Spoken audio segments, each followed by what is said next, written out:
இயேசு உன்னை ஆசீர்வதிப்பார், இன்று முதல் ஆசீர்வதிப்பார். ஆசீர்வதிப்பார், உன்னை ஆசீர்வதிப்பார், இன்று முதல் ஆசீர்வதிப்பார். ஆசீர்வதிப்பார், உன்னை ஆசீர்வதிப்பார், இன்று முதல் ஆசீர்வதிப்பார். இந்த நாளிலும் கூட சில வசனங்களை நாம் தியானித்து செபித்து கடந்து போகிறோம். இந்த மாதத்தினுடைய வாக்குத்தத்த வசனம் உங்கள் எல்லாருக்கும் தெரியும். சங்கீதம் 85வது சங்கீதம் 12வது வசனம். கர்த்தர் நன்மையானதை தருவார், நம்முடைய தேசமும் தன் பலனை கொடுக்கும். கர்த்தர் நன்மையானதை தருவார், நம்முடைய தேசமும் தன் பலனை கொடுக்கும். ஸ்தோத்திரம். போன வாரத்தில் இந்த வாக்குத்தத்த வசனத்தினுடைய ஒரு காரியத்தை காலை ஆராதனையிலும் மாலை கூட்டத்தில் இன்னொரு காரியத்தையும் தியானித்தோம்.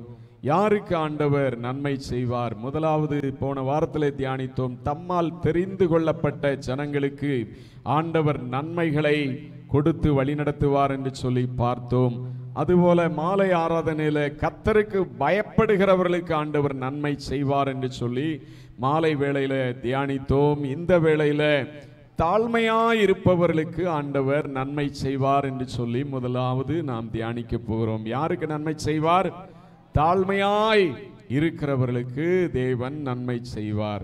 சங்கீதம் 136வது சங்கீதம் அதனுடைய 23வது வசனத்தை படிங்க.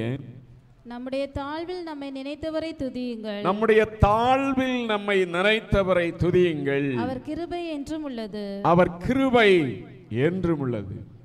நம்முடைய தாழ்வில் நம்மை நினைத்தவரை துதியுங்கள், அவர் கிருபை என்றும் உள்ளது. நம்முடைய வாழ்க்கையில ரட்சிக்கப்பட்ட நிலைமையில எவ்வளோ ஒரு தாழ்ந்த அனுபவத்தில் காணப்பட்டோம்.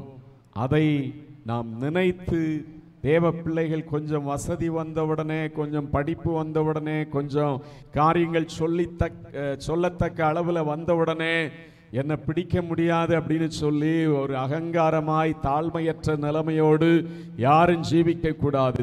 நம்முடைய தாழ்வில் நம்மை நினைத்தவரை துதியுங்கள், அவர் கிருபை என்றும் உள்ளது. நம்முடைய தாழ்வை நினைத்து பார்க்கணும். எந்த நிலைமையிலிருந்து ஆண்டவர் நம்மை கண்டெடுத்தார், எந்த நிலைமையில இயேசு நம்மை தெரிந்து கொண்டார் என்று சொல்லி பார்த்து கிறிஸ்தவ வாழ்க்கையில எல்லா சந்தர்ப்பத்திலும் ஒரு தாழ்மையோடு கூட நாம் ஜீவிக்க வேண்டும். பெருமையோடு நாம் இருக்கக்கூடாது. பெருமை சிலருக்கு எல்லா காரியத்திலும் பெருமை, ஜாதி பெருமை, ஸ்தோத்திரம், வசதி பெருமை, பல பெருமை. அழகு இருந்தா அதுல ஒரு பெருமை, என்ன போல அழகு யாருக்குமே இல்லை. எல்லாத்திலையும் பெருமை. பெருமை உள்ளவர்களுக்கு கர்த்தர் எதிர்த்து நிற்கிறார் என்று சொல்லி வேதம் சொல்லுகிறது. நம்முடைய தாழ்வில் நம்மை ஆண்டவர் நினைத்தார். நம்முடைய வாழ்க்கையில பெருமை கொள்ளாதபடிக்கு தாழ்மை உள்ளவர்களாக நாம் வாழ வேண்டும். ஸ்தோத்திரம். யாராயிருந்தாலும், வயசானவர்களாயிருந்தாலும், வாலிபர்களாயிருந்தாலும், சின்ன பிள்ளைகளாயிருந்தாலும் எல்லாரும் ஒரு தாழ்மையோடு இயேசப்பாவுடைய பிள்ளைகளாய் வாழ வேண்டும் என்றுதான் வேதத்தில் ஆண்டவர் இயேசு நமக்கு போதித்திருக்கிறார். ஸ்தோத்திரம்.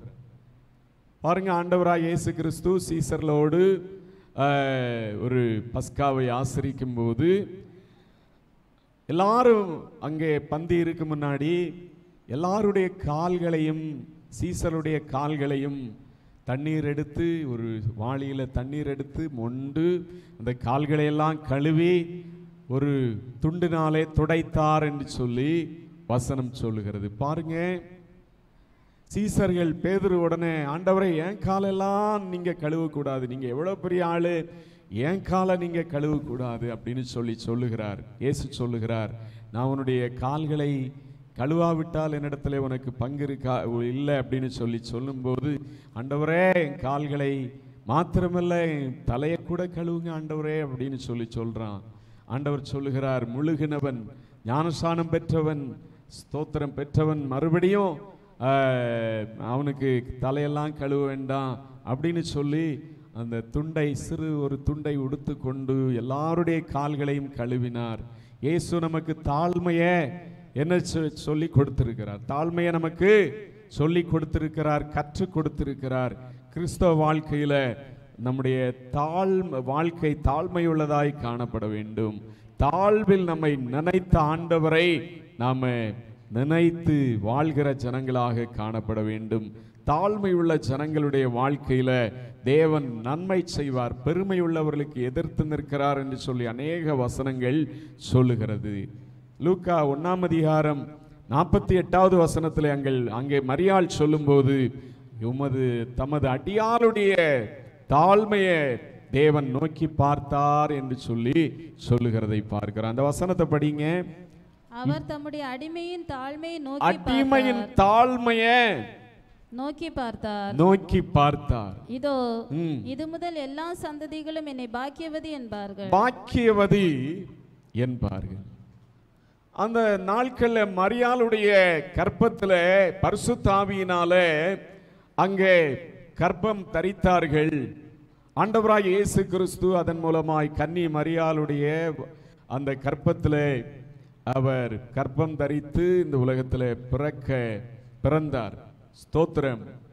அந்த நாட்களில் பார்த்தீங்கன்னா அந்த இஸ்ரவேல் தேசம் முழுவதிலும் அநேக ஸ்திரீகள் மேசியா வந்து பிறப்பார், மேசியா ஏன் வயிற்றுல ஏன் கற்பத்தில் பிறக்கணும் அப்படின்னு சொல்லி காத்திருந்தார்கள் என்று சொல்லி வேதாகமே ஆராய்ச்சியாளர்கள் சொல்லுகிறார்கள். நிறைய ஸ்திரீகள் மேசியா என்னிடத்தில் பிறக்க வேண்டும், அந்த பெருமைக்குரிய தாயாராய் நான் மாற வேண்டும் என்று சொல்லி காத்திருந்தார்கள். ஸ்தோத்திரம். ஆனால் மரியாளுடைய வயிற்றிலே அந்த மேசியா இயேசுவாக அவர் பிறந்த நிலைமையில கர்ப்பம் தரித்த அந்த நாட்களில அடியாளுடைய தாழ்மையை அவர் நோக்கி பார்த்தார். அடிமை என்று சொல்லி தன்னை அந்த மரியாள் தாழ்த்துகிறதை பார்க்கிறோம். ஸ்தோத்திரம். நம்முடைய வாழ்க்கையிலும் ஒரு தாழ்மையுள்ள தேவ பிள்ளைகளாக நாம் காணப்பட வேண்டும். பாருங்க, மரியாள் நான் தேவனுக்கு அடிமை என்று சொல்லி தன்னை தாழ்த்துகிறதை பார்க்கிறோம். நீதிமொழிகள் 15 அதிகாரம் அதனுடைய 33வது வசனத்தை படிங்க. நீதிமொழிகள் 15:33.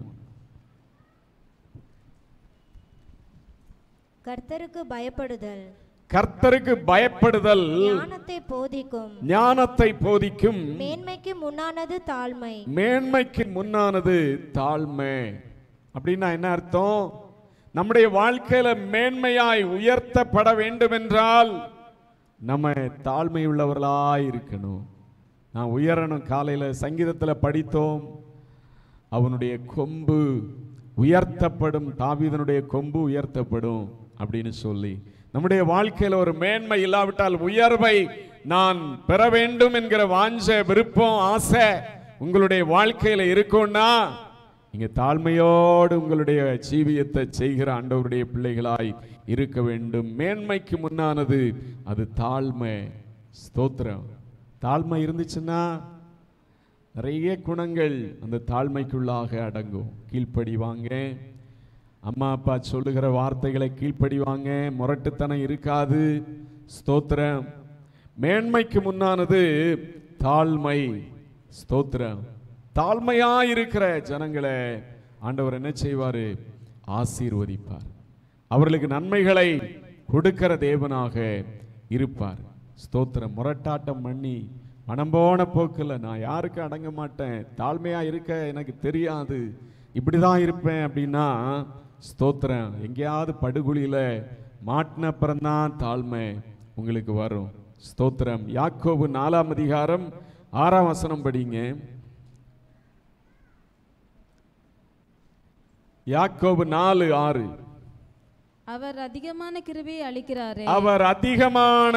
அளிக்கிறாரே. ஆதலால் தேவன் பெருமையுள்ளவர்களுக்கு எதிர்த்து நிற்கிறார். தாழ்மையுள்ளவர்களுக்கோ கிருபையை அளிக்கிறார் என்று சொல்லி இருக்கிறது. ஸ்தோத்திரம். தேவன் யாருக்கு கிருபை அளிக்கிறாரு? தாழ்மை உள்ளவர்களுக்கு ஆண்டவர் கிருபை அளிக்கிறார். 7ஆம் வசனத்தையும் படிங்க. ஆகையால் தேவனுக்கு கீழ்ப்படிந்திருங்கள், பிசாசுக்கு எதிர்த்து நில்லுங்கள், அப்பொழுது அவன் உங்களை விட்டு என்ன செய்வான்?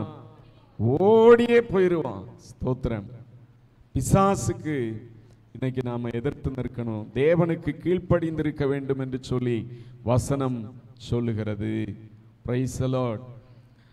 அவர் அதிகமான கிருபை அளிக்கிறாரே, ஆதலால் தேவன் பெருமையுள்ளவர்களுக்கு எதிர்த்து நிற்கிறார், தாழ்மையுள்ளவர்களுக்கோ கிருபை அளிக்கிறார் என்று சொல்லி இருக்கிறது. உங்களுடைய வாழ்க்கையில தேவனுடைய கிருபைகளை பெற்று நன்மைகளை அனுபவிக்க வேண்டுமா? நீங்க ஆண்டவருக்கு முன்பாக ஒரு தாழ்மையோடு, உங்களுடைய குடும்பத்தில் ஒரு தாழ்மையோடு, உங்களுடைய ஜீவியத்தில் ஒரு தாழ்மையோடு ஸ்தோத்திரம் நீங்க வாழ்கிற ஜனங்களாக இருக்க வேண்டும். மாத்திரமல்ல, தேவனுக்கு என்ன செய்திருங்க? கீழ்ப்படிந்திருங்கள். பிசாசுக்கு எதிர்த்து நில்லுங்க. அப்படின்னா என்ன? தேவனுடைய வார்த்தைகளுக்கு கீழ்ப்படிந்து அவருடைய ஆலோசனைகளுக்கு நாம அடங்கி நடந்து பிசாசு கொண்டு வருகிற பாவமான காரியங்கள், அவன் உங்களுக்கு முன்பாய் கொண்டு வருகிற அசுத்தமான காரியங்களுக்கு எதிர்த்து நிற்கிற ஆண்டவருடைய பிள்ளைகளாக காணப்பட வேண்டும். பிசாசுக்கு எதிர்த்து நில்லுங்கள், அப்பொழுது அவன் உங்களை விட்டு ஓடியே போவான்.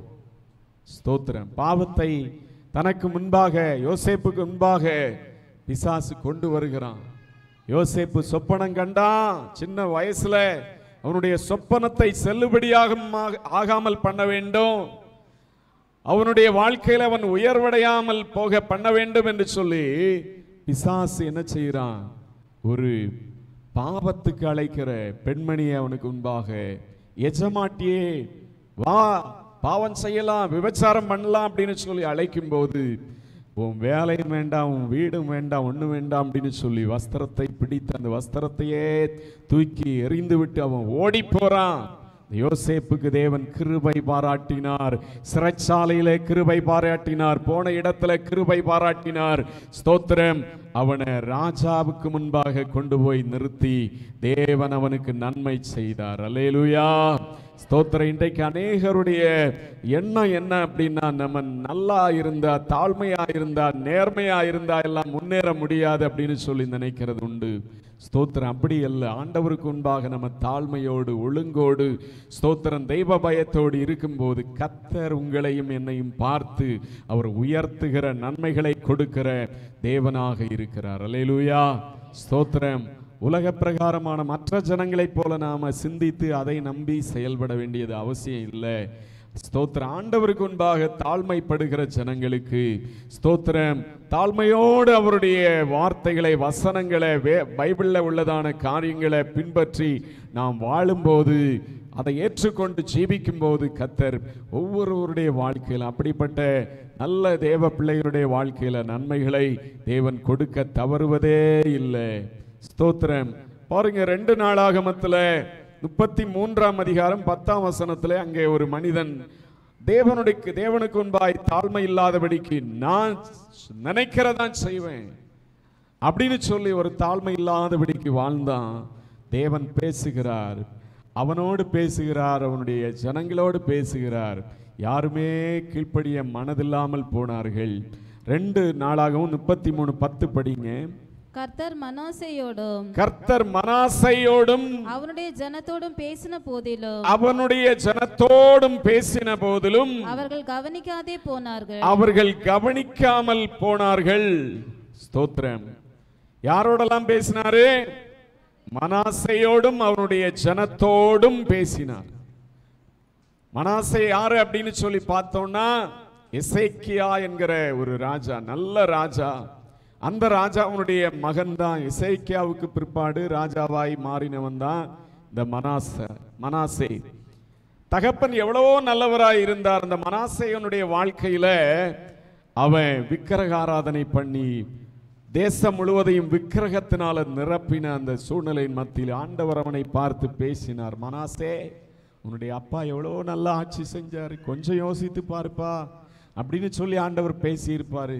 உன்னுடைய வாழ்க்கை, உன்னுடைய ஜீவியத்தை சரி பண்ணுப்பா, இப்படி நீயும் கெட்டு ஜனங்களையும் கெடுக்காத அப்படின்னு சொல்லி ஆண்டவர் பேசினார். ஜனங்களையும் பார்த்து ஆண்டவர் தீர்க்கதரிசிகளை அனுப்பி அங்கே பேசி பார்க்கிறார். யாரும் தங்களுடைய வாழ்க்கையில மனம் மாற, தேவனிடமாய் திரும்ப மனமில்லாதபடிக்கு காணப்பட்டார்கள். ஸ்தோத்திரம். ஆண்டவர் வேதனையோடு அங்கே ஸ்தோத்திரம் அவர்களுக்கு பேசுகிறாரானால் ஒருத்தரும் அவருக்கு செவி கொடுக்காதபடிக்கு காணப்படுகிறார்கள். தேவனுடைய வார்த்தையை கேட்கும்படியாய், அதற்கு கீழ்ப்படியும்படியாய் ஒரு தாழ்மையின் அனுபவம் அவர்களுக்கு இல்லாதபடியினால அகங்காரத்தோடு, எங்களுக்கு தெரியாதா, எங்களுக்கு அறிவு இருக்கு, எங்களுக்கு பலன் இருக்கு, எங்களுக்கு எல்லாம் இருக்கு, எங்களுக்கு பணம் இருக்கு, எங்களுக்கு எல்லாமே தெரியும் அப்படின்னு சொல்லி இன்றைக்கு நிறைய பேர் சொல்லுகிறது போல அவங்க இருந்தாங்க. அதனால என்ன வந்தது பாருங்க, மனாசேவுக்கும் அவருடைய ஜனங்களுக்கும். 33ஆம் அதிகாரம் அதனுடைய 11வது வசனத்தை படிங்க. ஆகையால் கர்த்தர் அசிரியர் ராஜாவின் சேனாபதிகளை அவர்கள் மேல் வரப்பண்ணினார். அவர்கள் மனாசேயை முட்செடிகளில் பிடித்து 2 வெண்கல சங்கிலியால் அவனை கட்டி பாபிலோனுக்கு கொண்டு போனார்கள். ஸ்தோத்திரம். என்ன நடக்கிறது? நல்லா இருக்கும்போது அகங்காரம், ஒரு தாழ்மை இல்லை, தெய்வ பயம் இல்லை, தேவனை தேடுகிறதில்ல, ஒழுங்காய் ஆராதிக்கிறதில்ல, ஊழியக்காரர் போன் பண்ணாலும் போனை எடுக்கிறதில்ல, ஸ்தோத்திரம், எல்லாத்தையும் அசட்ட பண்ணுகிறது. ஸ்தோத்திரம். இப்போ என்ன ஆகிறது? ஆகையால் கர்த்தர் அசிரியா ராஜாவின் சேனாதிபதிகளை அவர்கள் மேல் வரப்பண்ணினார்.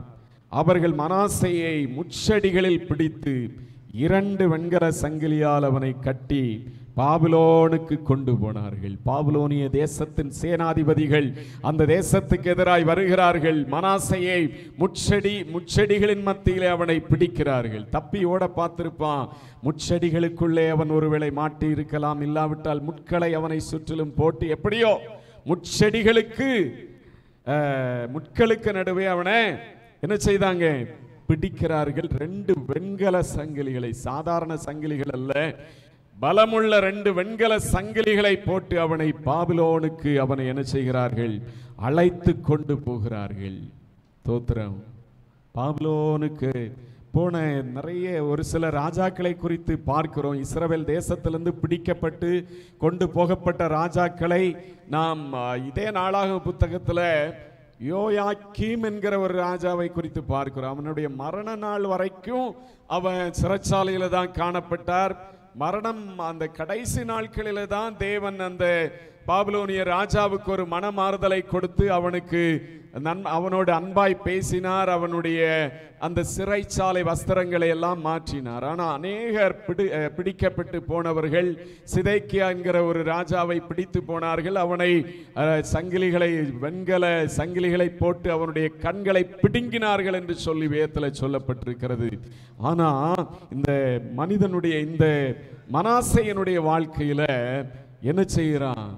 அகங்காரத்தோடு இருந்தவன் இவனை பிடித்து சங்கிலிகளினால கட்டி பாபிலோனுக்கு கொண்டு போன நிலைமையின் மத்தியில அங்கே ஆண்டவருக்கு முன்பாய் அழுகிறான், கண்ணீர் வடிக்கிறான். அடுத்த வசனம் படிங்க. இப்படி அவன் நெருக்கப்படுகையில் தேவனாகிய கர்த்தரை நோக்கி கெஞ்சி தன் பிதாக்களின் தேவனுக்கு முன்பாக மிகவும் தன்னை தாழ்த்தினான். இங்கே இருக்கும்போது தாழ்த்தி இருக்கலாமா? தேவனுடைய வார்த்தைகளை கேட்டிருக்கலாமே? நல்லா இருக்கும் போதே ஆண்டவருடைய வசனத்தின்படி வாழ்ந்திருக்கலாமே? விக்கிரகங்களை சேவிக்காமல் தேவனை உண்மையாய் சேவித்திருக்கலாமே? ஜனங்களை விக்கிரக ஆராதனைக்கு பதிலாக தேவனுக்கு இடமாய் திருப்பின தன்னுடைய தகப்பனை போல வாழ்ந்திருக்கலாமே? சங்கிலிகளினால கட்டப்பட்ட நிலைமையில தான் பயம் வருகிறது, உணர்வு வருகிறது. நமக்கு கர்த்தரை தவிர வேற வழியே இல்லை அப்படின்னு சொல்லி என்ன செய்யறான்? இப்படி அவன் நெருக்கப்படுகையில் தன் தேவனாய கர்த்தரை நோக்கி கெஞ்சி தன் பிதாக்களின் தேவனுக்கு முன்பாக மிகவும் தன்னை தாழ்த்தினான் மாத்திரமல்ல, மிகவும் தன்னை தாழ்த்தினான் என்று சொல்லி கர்த்தருடைய வேதம் சொல்லுகிறது. அவன் தாழ்த்துகிற அந்த மிகவும் தாழ்த்தி, எந்த அளவுக்கு இதுக்கு மேல தாழ்த்தவே முடியாது என்கிற அளவுக்கு தன்னை தாழ்த்தி தேவனுக்கு முன்பாய் தாழ்மையாய் நடந்து கொண்ட போது ஆண்டவர் அவன் மேல மனதுருகுகிறார். தாழ்மையுள்ளவர்களுக்கு கிருபை கொடுக்கிற தேவன் அந்த மனாசேயை பார்க்கிறார். இந்த மனாசேயனுடைய அப்பா ரொம்ப நல்லவராச்சே, எசேக்கியேல் நல்ல ராஜாவாயிற்றே அப்படின்னு சொல்லி ஒருவேளை அதன் நிமித்தமாய் கூட தேவன் மனதிறங்கி இருக்கலாம். இல்லாட்டா நீ பாழா போ, இங்கே செத்து போ அப்படின்னு சொல்லி தேவன் விட்டிருக்கலாம். ஸ்தோத்திரம். தேவன் என்ன செய்கிறார்? ஸ்தோத்திரம். அவரை நோக்கி அவன் விண்ணப்பம் பண்ணி கொண்டிருக்கிற போது அவன் கெஞ்சுதலுக்கு இறங்கி 13ஆம் வசனத்தை கவனிங்க. அவன் கெஞ்சுதலுக்கு என்ன செய்தார்? தேவன் இறங்கி அவன் ஜெபத்தை கேட்டு அவனை திரும்ப எருசலேமில் உள்ள தன்னுடைய ராஜ்யத்துக்கு வரப்பண்ணினார். கர்த்தரே தேவன் என்று அப்பொழுது மனாசே அறிந்தான். ஸ்தோத்திரம். இன்னைக்கு ஆண்டவருடைய வழிகளிலே ஜீவிக்க வேண்டிய தேவ பிள்ளைகளாய் உங்களுடைய வாழ்க்கையில மனாசேவை போல அடிபட்டாதான் திருந்துவேன் அப்படின்னு சொல்லி யாராவது இருக்கீங்களா? ஸ்தோத்திரம். அடிபடுவதற்கு முன்னாடியே நீங்க ஆண்டவரிடமாய் திரும்புங்க, தேவனை அறிந்து கொள்ளுங்க. மனாசே நல்ல ஒரு தகப்பனுக்கு தேவனுடைய வழிகளிலே இந்த எசேக்கியேல் தாவீதுக்கு ஒத்த, தாவீதுக்கு சமமாய் தேவனை வாஞ்சையோடு பின்பற்றி நல்ல ஒரு அரசாட்சியை செய்தவர் என்று சொல்லி வேதத்தில் படிக்க முடிகிறது. அப்படிப்பட்ட ஒரு தகப்பனுக்கு பிறந்த ஒரு மகன் இப்பதான் கர்த்தரை என்ன செய்தானாம்? அறிந்து கொண்டான். இப்பதான் அவன் அறிந்து கொண்டான். இன்னைக்கு நிறைய பேருடைய வாழ்க்கையில ஞானஸ்நானம் எடுத்தது உண்டு, ஆனா தேவனை அறிய வேண்டிய பிரகாரம் அறியாதபடிக்கு, தேவனை அறிய வேண்டிய பிரகாரம் அறியாதபடிக்கு எப்படியோ வாழ்கிற அனுபவங்கள் இன்றைக்கு பலருடைய வாழ்க்கையில இருக்கிறது. ஸ்தோத்திரம். அப்படிப்பட்டவர்களை தேவன் இன்றைக்கு என்னை அறிந்து கொள்ளுங்க, என்னை கண்டடையத்தக்க சமயத்துல என்னை அறிந்து கொள்ளுங்கள் என்று சொல்லி தேவன் அழைக்கிறார். ஸ்தோத்திரம். எத்தனையோ ராஜாக்கள் பாபிலோனில் கட்டப்பட்டவர்களாய் கொண்டு போனார்கள். ஆனால் அவர்களுக்கு இல்லாத விடுதலையே அந்த தாழ்த்தின போது, அப்பா இந்த ஒரு தடவை தயவா என்ன மன்னிங்க, தயவாய் மன்னிங்க, மிகவும் தன்னை தாழ்த்தினான். இந்த தாழ்த்துல அதுக்கு மேல ஆண்டவரால கேட்டுட்டு கிரியை செய்யாம இருக்கவே முடியல. பாருங்க, வசனம் சொல்லுகிறது, அவரை நோக்கி அவன் விண்ணப்பம் பண்ணி கொண்டிருக்கிற போது அவன் கெஞ்சுதலுக்கு இறங்கி அவன் ஜெபத்தை கேட்டு அவனை திரும்ப எருசலேமில் உள்ள தன்னுடைய ராஜ்யத்துக்கு வரப்பண்ணினார். கர்த்தரே தேவன் என்று அப்பொழுது மனாசே அறிந்தான். ஸ்தோத்திரம். தன்னுடைய தேசத்துக்கு அவனை திரும்பி வரப்பண்ணினார். ஸ்தோத்திரம். இன்றைக்கு ஆண்டவருடைய ஜனங்களாகிய உங்களுடைய வாழ்க்கையிலும் ஆண்டவரிடமாய் நீங்க திரும்பும் போது தேவன் பெரிய ஆசீர்வாதங்களை, பெரிய திட்டங்களை உங்களுடைய வாழ்க்கையில வைத்திருக்கிறார். சத்துருவனுடைய பாவத்துக்கு இடம் கொடுத்து அந்த வழியை தெரிந்து கொண்டு, இந்த வழிதான் தேவன் எத்தனை தடவை என்னிடத்துல பேசினாலும், எந்த வசனங்கள் எனக்கு நேராய் வந்தாலும் நான் தாழ்த்த மனமில்லாதவனாய் இருப்பேன் அப்படின்னு சொல்லுவீங்கன்னா தேவன் கொடுக்கிற அநேக விடுதலையும் ஆசீர்வாதங்களையும் நன்மைகளையும் இழந்து போவீர்கள் என்று சொல்லி ஆண்டவருடைய வசனத்தை முன்னிட்டு நான் சொல்லுகிறேன். ஸ்தோத்திரம். பாருங்க, திரும்பவும் அவனை அந்த தேசத்துக்கு, அவனுடைய ஆளுகைக்கு தேவன் கொண்டு வந்தார் என்று சொல்லி கர்த்தருடைய வார்த்தை சொல்லுகிறது. தேவனை இப்பொழுதுதான் அவன் அறிந்து கொண்டான். அறிந்து கொண்ட போது அவன் எல்லா விக்கிரக சிலைகளையும் எல்லாவற்றையும் அகற்றி போட்டு தன்னுடைய தேசத்தை சுத்தம் பண்ண ஆரம்பித்தான் என்று சொல்லி கர்த்தருடைய வசனம் சொல்லுகிறது. 14ஆம் வசனத்தையும் 15ஆம் வசனத்தையும் படிங்க. பின்பு அவன் தாவீதுடைய நகரத்தின் வெளி அலங்கத்தை கீயோனுக்கு மேற்கே இருக்கிற பள்ளத்தாக்கு தொடங்கி மீன் வாசல் மட்டும் கட்டி ஓபேலை சுற்றிலும் அதை வளைத்து அதை மிகவும் உயர்த்தி யூதாவில் உள்ள அரணான பட்டணங்களில் எல்லாம் ராணுவ தலைவரை வைத்து கர்த்தருடைய ஆலயத்திலிருந்து எங்க இருந்து? கர்த்தருடைய ஆலயத்திலிருந்து அந்நிய தேவர்களையும் அந்த விக்கிரகத்தையும் எடுத்து போட்டு கர்த்தருடைய ஆலயமுள்ள மலையிலும் எருசலேமிலும் தான் கட்டியிருந்த எல்லா பலிபீடங்களையும் அகற்றி பட்டணத்திற்கு புறம்பாக போடுவித்து கர்த்தருடைய பலிபீடத்தை அவன் செப்பனிட்டு அதன் மேல் சமாதான பலிகளையும் ஸ்தோத்திர பலிகளையும் செலுத்தி இஸ்ரவேலின் தேவனாகிய கர்த்தரை சேவிக்க வேண்டும் என்று யூதாவுக்கு கட்டளையிட்டான். ஸ்தோத்திரம். பாருங்க, இவன் இந்த மனாசே தேவனை அறிந்து கொள்வதற்கு முன்னாடி ஆண்டவருடைய வசனத்துக்கு செவியை கொடுக்காதபடிக்கு, காதே எவ்வளோ தீர்க்கதரிசிகள் சொன்னாலும், எவ்வளோ ஆண்டவர் பேசினாலும் அவனுடைய காது செவிட்டு காதாய் தான் இருந்தது. ஆனா இப்பொழுது அவன் ஒரு சுத்திகரிப்பை தன்னுடைய தேசத்தில் கட்டளையிடுகிறான். ஆலயத்தில் கொண்டு வந்து வைக்கப்பட்டிருந்ததான விக்கிரக சிலைகளை எல்லாம் எடுத்து அவைகளை அப்புறப்படுத்தி எல்லா ஜனங்களையும் பார்த்து, இஸ்ரவேல் ஜனங்களே, நீங்கள் ஆண்டவரை மாத்திரம், கர்த்தரை மாத்திரம் ஆராதிங்க அப்படின்னு சொல்லி அவர்களுக்கு அவன் கட்டளையிடுகிறதை பார்க்கிறோம். ஸ்தோத்திரம். தேவ ஜனங்களாகிய நம்முடைய வாழ்க்கையிலும் ஸ்தோத்திர ஆண்டவருக்கு முன்பாக நம்ம தாழ்மைப்படும் போது அவர் நமக்கு நன்மை செய்வார், தீமைகளுக்கு விலக்குவார். இன்றைக்கு ஸ்தோத்திரம், பிசாசுக்கு எதிர்த்து நிற்கிறீங்களா, இல்லாட்டா இயேசுவுக்கு எதிர்த்து நிற்கிறீங்களா? உங்களுடைய செயல்பாடுகள், வாழ்க்கை முறைகள் மூலமாய் இயேசுவுக்கு நீங்க எதிர்த்து நிற்கிறீங்களா, இல்லாவிட்டால் பிசாசுக்கு எதிர்த்து நிற்கிறீங்களா? கொஞ்சம் யோசித்து பாருங்க. ஆண்டவரிடமாய், தேவனிடமாய் திரும்பின போது, அந்த மெய்யாய் அவன் தன்னை தாழ்த்தின போது மனாசையனுடைய வாழ்க்கையில தேவன் நன்மை செய்தார். அவன் இழந்ததை, ஸ்தோத்திரம், இழந்ததை, வாய்ப்பே இல்லை அப்படின்னு சொல்லி இருந்ததான காரியத்தை மாற்றி பெரிய ஒரு மாற்றம், சின்ன சின்ன சின்ன மாற்றம் கிடையாதுங்க. அந்த பாபிலோனுக்கு போனவங்க திரும்பி வந்த சரித்திரமே இல்லை. ஜனங்கள் வந்திருக்கிறார்கள், ஆனால் ராஜாக்கள் வந்த சரித்திரமே இல்லை. தேவன் தன்னை தாழ்த்தின அந்த மனாசையனுடைய வாழ்க்கையில மறுபடியுமாய் அவனை ராஜாவாய் மாற்றி அதே தேசத்துல வைத்தார். ஸ்தோத்திரம். தாழ்மையுள்ளவர்களுக்கு தேவன் நன்மை செய்கிற ஆண்டவராக இருக்கிறார். 2 சாமுவேல் 6ஆம் அதிகாரத்தில் தாவீதையும் குறித்து நாம் பார்க்கும்போது, தாவீதை பார்த்து ஸ்தோத்திரம் கொஞ்சம் வித்தியாசமா தாவீதனுடைய மனைவி மீகாள் கொஞ்சம் வித்தியாசமா பேசுறாங்க.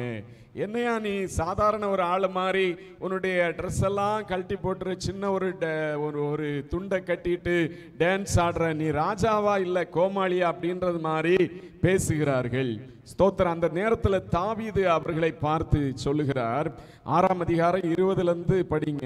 தாவீது தன் வீட்டாரை ஆசீர்வதிக்க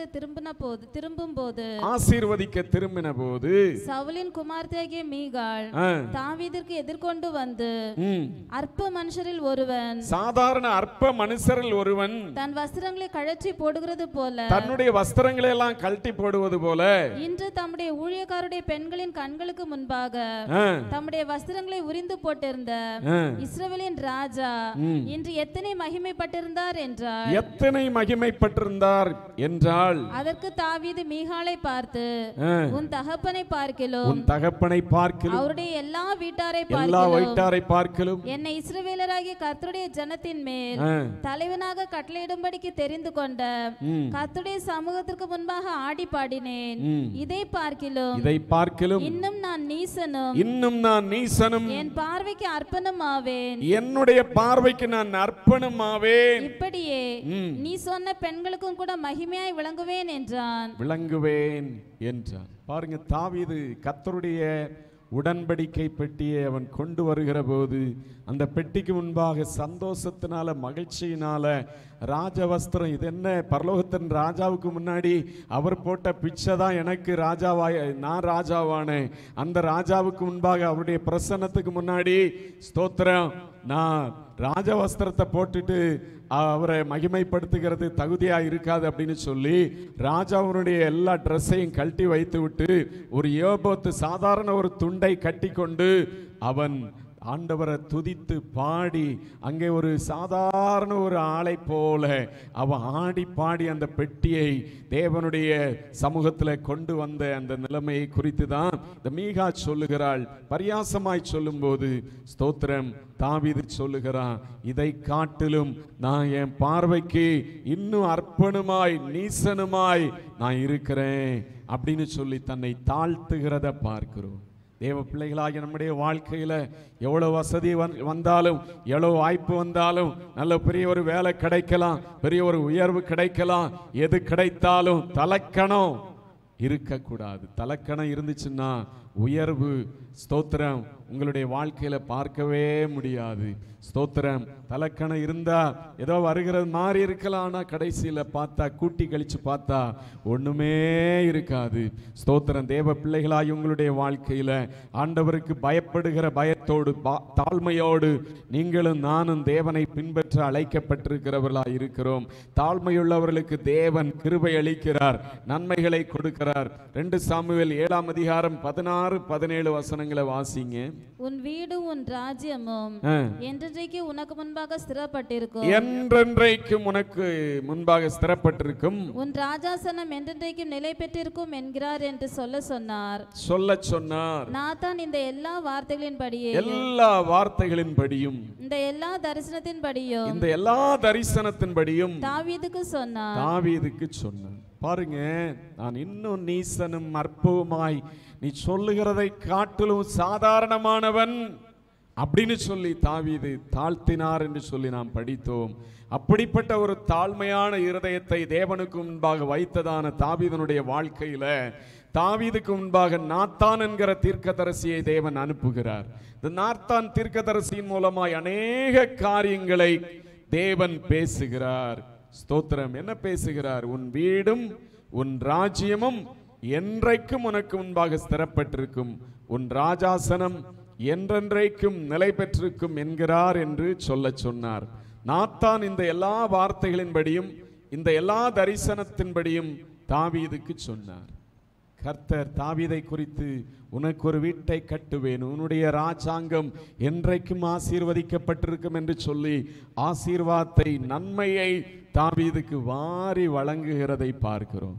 யாராவது இந்த உலகத்துல ஒரு ஆடு மேய்க்கிறவனை அழைத்துட்டு போய் ராஜாவா உட்கார வைப்பாங்களா? ஸ்தோத்திரம்.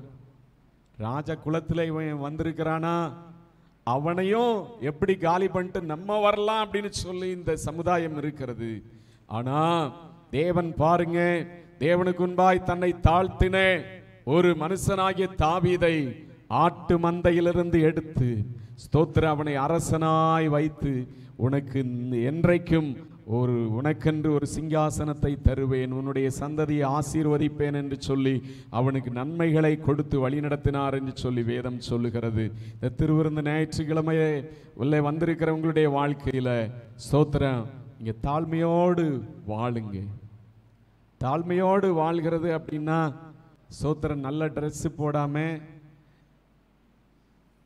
முகத்துல தலையை நல்லா வாராம, முகத்துல பவுடரு எதுவும் போடாம அப்படியே எலும்பின மூஞ்சியோடு போறது அப்படின்னு சொல்லி அர்த்தம் கிடையாது.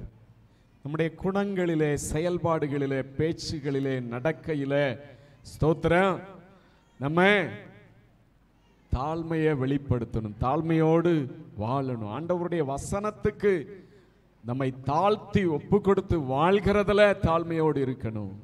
ஸ்தோத்திரம். தாழ்மையோடு காணப்படும் போது கர்த்தர் உங்களுக்கு நன்மைகளை கொடுப்பார்.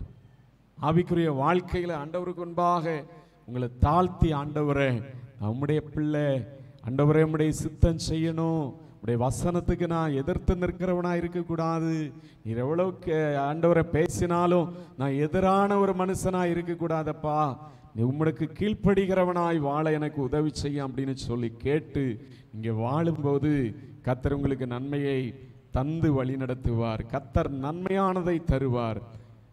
நம்முடைய தேசமும் தன் பலனை கொடுக்கும். பாருங்க, நன்மையானதை தேவன் கொடுக்கிறவர். ஒரு குறிப்பிட்டதான ஆபீஸ்ல ஒரு சகோதரி உண்மையும் உத்தமமாய் கர்த்தருக்கு பயப்படுகிற பயத்தோடு வேலை செய்து கொண்டிருந்தார்கள். அந்த ஆபீஸ்ல புதிதாய் ஒரு அதிகாரி வந்தார். இந்த சகோதரிக்கு பொறுப்பான அந்த அதிகாரி, இவர்கள் கிறிஸ்தவர்கள், இந்த சகோதரி கிறிஸ்தவர்கள் என்பதை அறிந்து கொண்டு கடினமாய் இவர்களை நடத்துகிறது, அற்பமாய் பேசுகிறது, அதிகமான வேலைகளை இவர்களுக்கு தான் கொடுத்து கொண்டே இருப்பார். ஸ்தோத்திரம். இந்த சகோதரியும் கோபப்படாதபடிக்கு தாழ்மையோடு ஸ்தோத்திரம் சொல்லிட்டு அந்த வேலைகளை எல்லாம் அவருக்கு செய்து கொடுத்தார்கள். பல மாதங்கள் இப்படிப்பட்ட கஷ்டத்தை அந்த சகோதரி தாழ்மையோடு தான் கர்த்தரை அறிந்திருக்கிறபடினால தாழ்மையோடு அனுபவித்து கொண்டு அந்த வேலைகளை செய்து கொண்டே இருந்தார்களாம். ஸ்தோத்திரம். ஒரு குறிப்பிட்டதான பல மாதங்கள் ஓடிவிட்டது. அந்த மனிதர் சிந்திக்க ஆரம்பித்தார். நம்ம இந்த சகோதரியை வந்ததிலிருந்து கஷ்டப்படுத்தி கொண்டிருக்கிறோம். எவ்வளோ வேலைகளை இவர்களுக்கே கொடுத்துட்டு இருக்கிறோம். ஆனாலும் இந்த சகோதரி எப்போ கோபப்படாதபடிக்கு கீழ்ப்படிந்து ஒரு தாழ்மையோடு எல்லா காரியங்களையும் செய்கிறார்களே அப்படின்னு சொல்லி அவன் சிந்தித்து அந்த கிறிஸ்தவ சகோதரியிடத்திலேயே கேட்டாராம், எவ்வளோ கடினமான வேலையை உங்களுக்கு கொடுத்துருக்கிறேன், எவ்வளோ திட்டி இருக்கிறேன், கடினமாய் பேசி இருக்கிறேன், எல்லாத்தின் மத்தியிலும் நீங்கள் ஸ்தோத்திரம் அப்படின்னு சொல்லிட்டு அந்த வேலைகளை செய்து கொண்டே இருந்தீங்க. ஸ்தோத்திரம் அப்படின்றதுக்கு என்ன அர்த்தம் அப்படின்னு சொல்லி கேட்டாராம். ஸ்தோத்திரம் அப்படின்றது தேவனுக்கு மகிமை அப்படின்னு சொல்லி அந்த சகோதரி சொன்னாங்களாம். ஸ்தோத்திரம், நானும் ஒரு காலத்தில் பயங்கரமான கோபக்காரியா இருந்தேன், ஆனா இயேசு என்னை இரட்சித்தார், இயேசு நல்ல தெய்வம், இயேசு என் வாழ்க்கையை மாற்றினார், நான் பொறுமையா இருக்கிறதுக்கு அதுதான் காரணம் அப்படின்னு சொல்லி அந்த அதிகாரிடத்துல சொல்லிட்டு, உங்களுக்கு எப்பாவது ஏதாவது காரியத்துக்காய் ஜெபம் பண்ணணும்னா என்கிட்ட சொல்லுங்க, நான் ஜெபம் பண்றேன், சபையில உங்களுக்காய் ஜெபிக்கிறேன் அப்படின்னு சொல்லி அந்த ஐயாட்ட சொன்னாங்களாம். ஸ்தோத்திரம். அப்படியே போயிட்டு இருக்கும்போது ஒரு சில மாதம் கழிச்சு அந்த அந்த ஆபீசருடைய கல்லூரி படிக்கிறதான மகனுக்கு பேய் பிடித்து விட்டது, பிசாசு பிடித்து எங்கெங்கேயோ கூட்டிட்டு போயிட்டு பிசாசை அவர்களால் துரத்த முடியல. இந்த வாலிய பையன் அலக்களிக்கப்படுகிறான், அலங்கோலப்படுகிறான். கடைசியில் இந்த ஐயாவுக்கு ஞாபகம் வருகிறது, ஏதாவது பிரச்சனை வரும்போது என்கிட்ட சொல்லுங்க, ஜெபம் பண்றேன் அப்படின்னு சொல்லி சொன்னதானே அந்த அம்மாவுடைய ஞாபகம் வந்தபோது அந்த அம்மாவுடைய வீட்டை தேடி அவர் போய் விஷயத்தை சொல்லும்போது அந்த சகோதரி பாஸ்டரிடத்துல சபைக்கு அழைத்து கொண்டு போய் 2 பேருமாய் சேர்ந்து அந்த பையனுக்காக ஜெபித்த போது இயேசு அந்த பையனை விடுதலையாக்கினார். ஸ்தோத்திரம். இயேசுவை நோக்கி கூப்பிட்ட போது அந்த பையனுக்கு எதிரான பிசாசின் போராட்டங்கள் நீங்கிற்று, விடுதலை கிடைத்தது. அதுக்கப்புறம் ஆர்வத்தோடு இயேசு தன்னுடைய மகனை விடுதலையாக்கினதுனால அவர்களும் மெய்யா இயேசுவை ஏற்றுக்கொண்டு இயேசுவை பின்பற்றி வாழ்கிறவர்களாய் கிறிஸ்தவர்களாய் மாறினார்களாம். பாருங்க, ஒரு சகோதரியுடைய நல்ல ஒரு தாழ்மையோடு கூடிய நடக்கை, பொறுமை, தாழ்மை. நீ பேசுறியா, எனக்கு பேச தெரியாதா, உன் வேலையை வேண்டாம், ஒண்ணு வேண்டாம் அப்படின்னு சொல்லி கூட அந்த சகோதரி போயிருக்கலாம். டேய், யாருகிட்ட முறைக்கிற அப்படின்னு சொல்லி கேட்டிருக்கலாம். இன்னைக்கு நிறைய பேர் அப்படிதானே கேட்குறீங்க.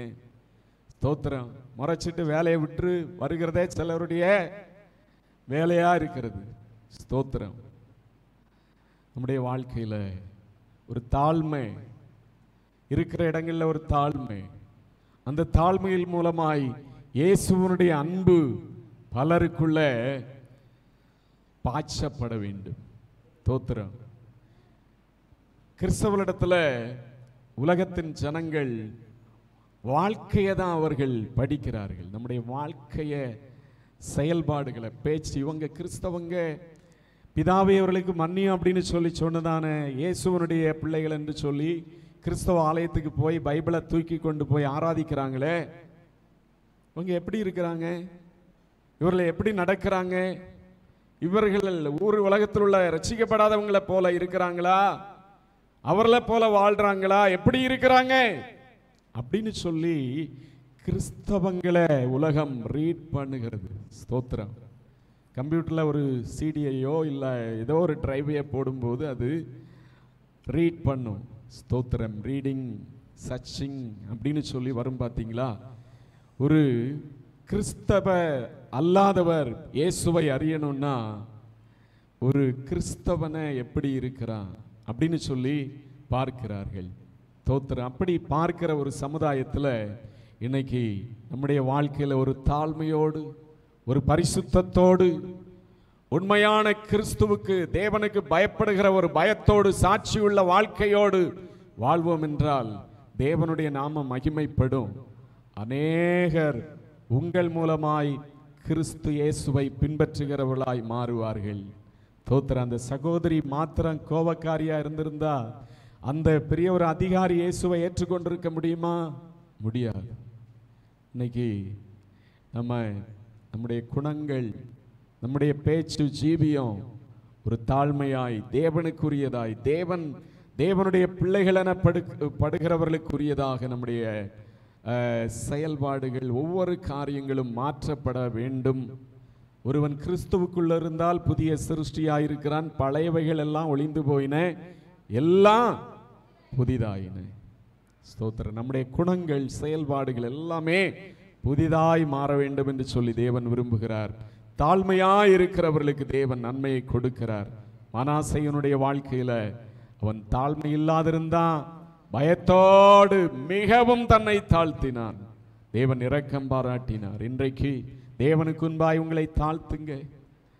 வேத வசனங்களுக்கு பயப்படாதபடிக்கு, தேவனுடைய ஆலோசனைகளுக்கு பயப்படாதபடிக்கு இன்றைக்கு வாழ்ந்து கொண்டிருக்கிற எந்த ஒரு ஆளாயிருந்தாலும், வாலிபராயிருந்தாலும், பெரியவர்களாயிருந்தாலும் தேவனுக்கு இந்த நாளில் ஒப்பு கொடுங்க. ஆண்டவரே, நான் என்னுடைய மனம் போன போக்கிலே நான் வாழக்கூடாது. நீர் என்னை தெரிந்து கொண்டீர், என்னை இரட்சித்தீர், எனக்காக இரத்தம் சிந்தினீர், எனக்காக பாடுபட்டீர், எனக்காக சரீரத்தின் எல்லா பகுதிகளிலும் காயப்பட்டீர், எனக்காக நான் பாவத்திலே வாழ்வதற்காய் என்னை தெரிந்து கொள்ளவில்லை, உமக்காக நான் வாழ என்னை தெரிந்து கொண்டிருக்கிறீர் என்று சொல்லி தாழ்த்துங்க. மிகவும் தாழ்த்தினான் மனாசே. இந்த நாளிலே உங்களை தாழ்த்துங்க. இன்னும் அகங்காரத்தோடு, இன்னும் ஆணவத்தோடு உங்களுடைய வாழ்க்கையில தேவனுக்கு தலை வணங்காதபடிக்கு, அவருடைய வசனத்துக்கு தலை வணங்காதபடிக்கு இருப்பீங்கன்னா, பாபிலோன் தேசத்திலே சென்ற அநேக ராஜாக்கள் திரும்பினதில்லை. ஒரே ஒருத்தன் திரும்பினான்னா அவன் கர்த்தருக்கு முன்பாய் மிகவும் தாழ்த்தினான். நீங்க தாழ்த்துவீங்கன்னா தேவன் உங்களுடைய வாழ்க்கையில பல நன்மைகளை உங்களுக்கு கொடுத்து ஆசீர்வதிப்பார். இந்த நாளில் எல்லாரும் முழங்கால் படிடுவோம் ஆண்டவருடைய சமூகத்தில். ஹல்லேலூயா. எல்லாரும் இயேசப்பா, என்னை நான் தாழ்த்துகிறேன், என்னை உம்முடைய சமூகத்துக்கு முன்பாக தாழ்த்துகிறேன். என்னிலே பெருமை பாராட்ட, அகங்காரம் கொள்ள ஒன்றுமே இல்லப்பா. என் நீதி நியாயங்கள் அழுக்கான கந்தை. என்னை தாழ்த்துகிறேன், என்னை தாழ்த்துகிறேன், என்னை தாழ்த்துகிறேன். சொல்லுங்க வாயைத் திறந்து, இயேசப்பா என்னை தாழ்த்தி உம்முடைய சமூகத்தில், உம்முடைய பாதத்தில் ஒப்பு கொடுக்கிறேன். தாழ்த்துகிறேனப்பா. we surrender to you Lord, I surrender to you Lord. உம்முடைய சமூகத்தில் என்னை தாழ்த்துகிறேன். ஹல்லேலூயா. ஓ தாழ்த்துகிறோம். ஹல்லேலூயா. உம்முடைய கல்வாரிக்கு முன்பாக என்னை தாழ்த்துகிறேன். என்னுடைய பாவ நிலைமைகளை தாழ்த்துகிறேன். என்னுடைய சரியில்லாத ஜீவியத்தை தாழ்த்துகிறேன். ஆண்டவரே, என்னுடைய அகங்கார குணங்களை தாழ்த்துகிறேன். கல்வாரிக்கு முன்பாக எல்லாம் ஆண்டவரே மாற்றப்படட்டும், மாற்றப்படட்டும், மாற்றப்படட்டும், மாற்றப்படட்டும். கேளுங்க, மாற்றப்படட்டும். Change me Lord. ஆண்டவரே, கிறிஸ்துவுக்குள்ளே ஒருவன் இருந்தால் புது சிருஷ்டியா இருக்கிறான். பழையவைகள் எல்லாம் ஒளிந்து போய்விட்டதே. என் வாழ்க்கையில பழைய சுபாவங்களை வைத்துக் கொண்டு நான் வாழக்கூடாது. பழைய பேச்சு, பழைய நடக்க, பழைய கோபம், பழைய ஆண்டவரே பெருமை, ஆண்டவரே வாழ்க்கையை விட்டு நீக்குங்கப்பா, நீக்குங்கப்பா, நீக்குங்க ஆண்டவரே. கேளுங்க, ஒவ்வொருவரும் கேளுங்க, ஒவ்வொருவரும் கேளுங்க. கீழ்ப்படியாமையின் அனுபவங்கள், ஹல்லேலூயா, கோபம், வைராக்கியம், ஹல்லேலூயா, ஹல்லேலூயா. இன்றைக்கு சிலுவைக்கு முன்பாக வையுங்க, கல்வாரி சிலுவைக்கு முன்பாக வையுங்க. ஹல்லேலூயா.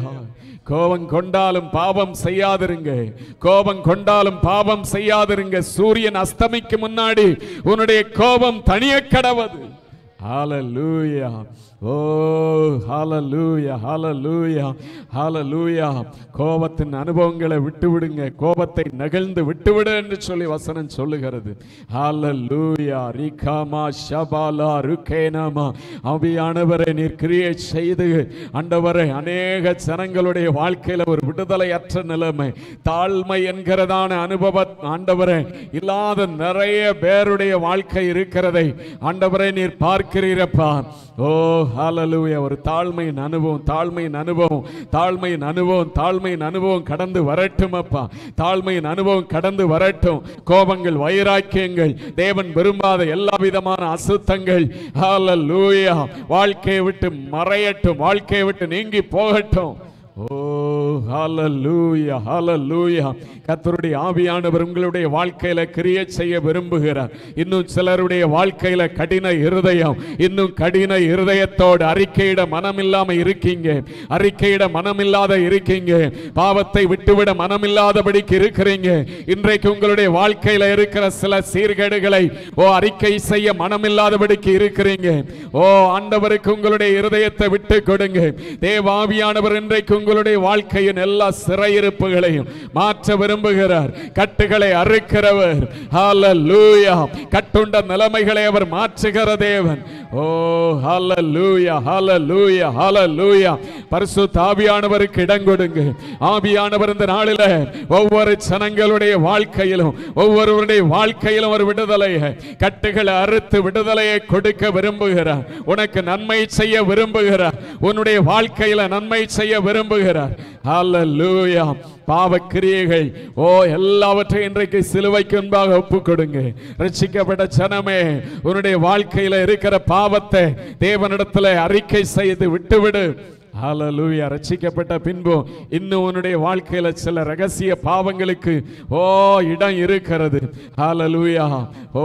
வீடி, சிகரெட்டு, சில நேரங்களில் குடி பழக்கங்கள், ஹல்லேலூயா, கஞ்சா, போதை தருகிறதான காரியங்களை விரும்புகிற சிலர் இங்க இருக்கிறீர்கள் அப்படின்னு சொல்லி ஆவியானவர் சொல்லுகிறார்.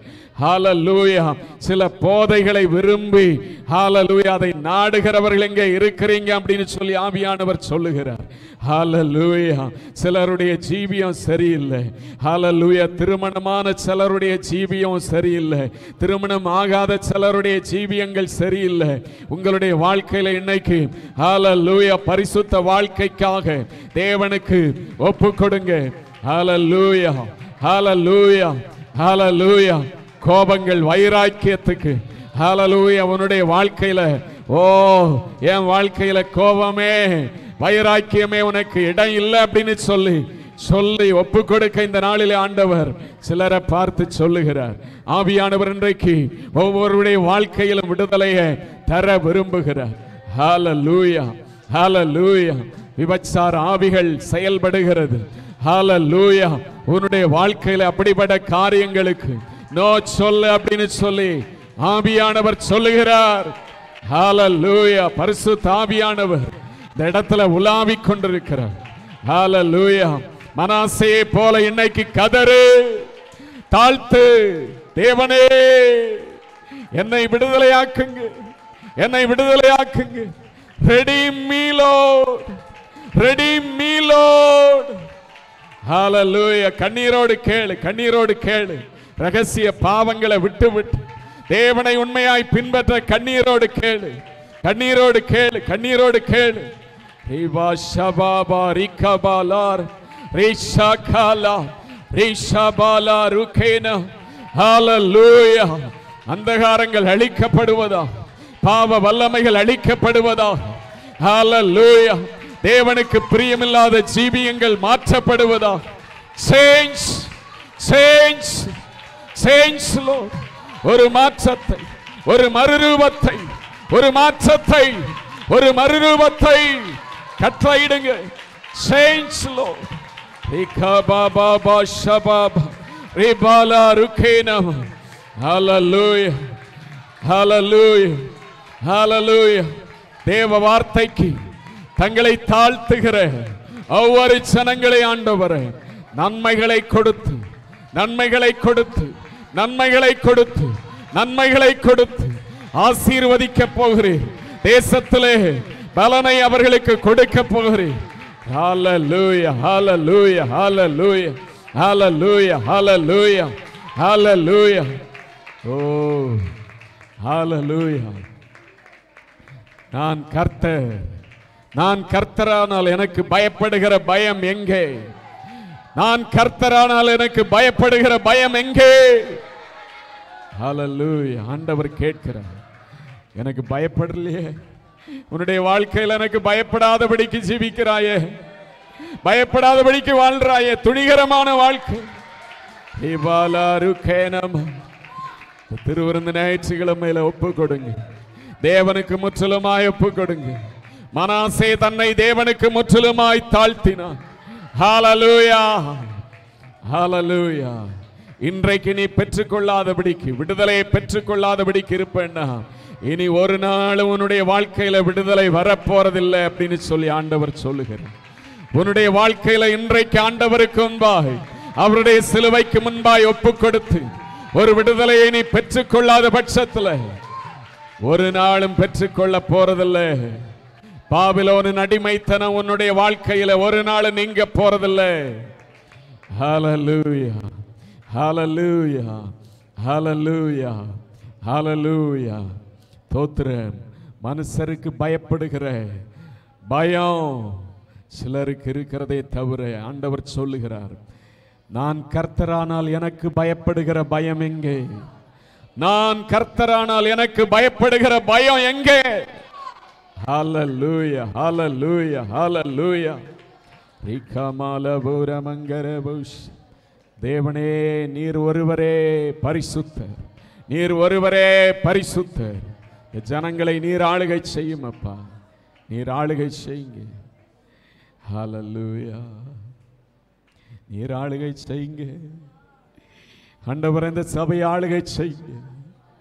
சபையை பரிசுத்தமாக்குவதற்காய் கரைதரை முற்றிலுமாய் நீக்கி பரிசுத்தமாக்கப்பட்ட தேவ சமூகத்திலே ஆண்டவர் நிறுத்தும்படியாய், உம்முடைய பரலோகத்திலே நிறுத்தும்படியாய் இந்த சபைக்காய் இரத்தம் சிந்தினீரே. கரைதரையற்ற சபையாய், இந்த சபையில் உள்ள ஒவ்வொரு ஆத்துமாவும் கரைதரையற்ற சபையாய் உமக்கு முன்பாக நிறுத்தப்படட்டும் அப்பா, நிறுத்தப்படட்டும், நிறுத்தப்படட்டும். ஆமென். எல்லாரும் இந்த வேளையில எழும்பி கர்த்தருடைய சமூகத்திலே ஒப்பு கொடுத்து திருவிருந்திலே பங்கெடுங்க. ஹalleluya. இயேசுவின் வருகை நெருங்கிடுதே, அவர் சொன்ன வார்த்தைகள் நிறைவேறுதே. இயேசுவின் வருகை நெருங்கிடுதே, அவர் சொன்ன